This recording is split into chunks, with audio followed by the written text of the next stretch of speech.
પીએમના આગમનની તૈયારીઓ પૂરજોશમાં ચાલી રહી છે। સોમનાથ સ્વાભિમાન પર્વની તૈયારીઓ તેજ કરવામાં આવી છે। તો સ્વાભિમાન પર્વમાં શિવ ભક્તોને આવકારવા સોમનાથ સજ્જ બન્યું છે। પ્રધાનમંત્રી નરેન્દ્ર મોદીની ઉપસ્થિતિમાં યોજાનાર શૌર્ય યાત્રા અને શૌર્ય સભા સહિત સોમનાથમાં શિવ ભક્તોને આવકારવા સુશોભન સાથે માર્ગો શણગારવામાં આવ્યા છે। 3 દિવસીય સ્વાભિમાન પર્વની પૂર્વ સંધ્યાએ સોમનાથમાં આ નજારો 1000 વર્ષથી પ્રજ્વલિત થતી અતૂટ મજબૂત અને વિરાટ આધ્યાત્મિક ચેતનાને ઉજાગર કરે છે।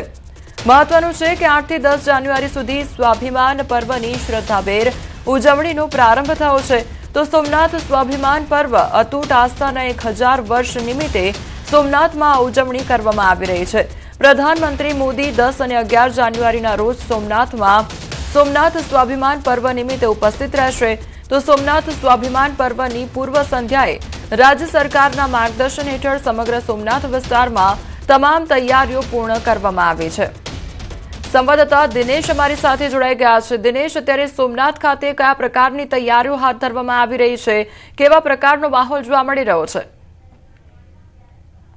જી બિલકુલ કોમલ, ખાસ કરીને જ્યારે દેશના પ્રથમ જ્યોતિર્લિંગ એવા સોમનાથ મંદિર અને સોમનાથ મહાદેવના આંગણે સ્વાભિમાન પર્વનો પ્રારંભ થવા જઈ રહ્યો છે, એટલે કે આજથી જ આ જે સ્વાભિમાન પર્વ છે તેમનો પ્રારંભ થવા જઈ રહ્યો છે। અને દેશના વડાપ્રધાન નરેન્દ્ર મોદી અને સોમનાથ ટ્રસ્ટના અધ્યક્ષ કે જેઓ પણ આગામી 10 અને 11 તારીખે સોમનાથ પધારવાના હોય અને શૌર્ય યાત્રા કાઢવાના હોય ત્યારે સોમનાથ મંદિર અને તેમની આસપાસનો વિસ્તાર છે તેમાં સુશણગાર કરવામાં આવી રહ્યો છે। અલગ અલગ જગ્યાએ સ્ટેજો ગોઠવવામાં આવી રહ્યા છે, કારણ કે જ્યારે દેશના વડાપ્રધાન નરેન્દ્ર મોદી છે કે જેઓ 108 અશ્વો સાથે શૌર્ય યાત્રા કાઢશે અને આ 108 અશ્વોની વચ્ચે રહી અને દેશના વડાપ્રધાન નરેન્દ્ર મોદી છે તેઓ 1 કિલોમીટર લાંબી યાત્રા કાઢશે અને તે દરમિયાન જ અલગ અલગ સાંસ્કૃતિક કાર્યક્રમો છે એ પણ યોજવામાં આવશે। તો સાથે સાથે 10 તારીખે મોડી રાત્રે 3000 થી વધુ ડ્રોન દ્વારા ભવ્ય ડ્રોન શોનું પણ આયોજન કરવામાં આવ્યું છે। એટલે એક પ્રકારે કહી શકાય કે દેશના વડાપ્રધાન નરેન્દ્ર મોદી જ્યારે સોમનાથ આવી રહ્યા છે અને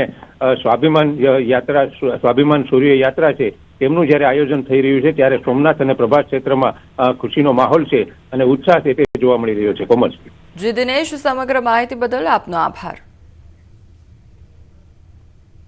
દાહોદમાં પોલીસ પર ફરી હુમલાની ઘટના સામે આવી છે। દારૂની રેડ કરવા ગયેલી પોલીસ પર હુમલો કરી દેવામાં આવ્યો છે।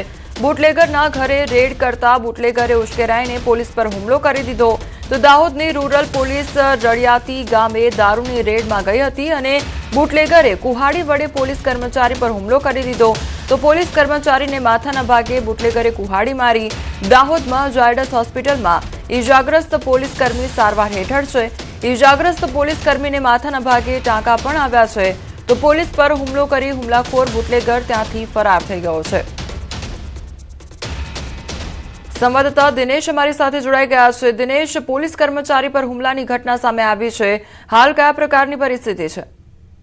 બિલકુલ કહી શકાય કે દાહોદમાં જે ફરીવાર પોલીસ પર હુમલાની ઘટના બનવા પામી છે। દાહોદમાં જે બુટલેગરના ઘરે રેડ પાડવા ગયેલા પોલીસ કર્મીઓ ઉપર બુટલેગરે કુહાડીથી હુમલો કર્યો હતો।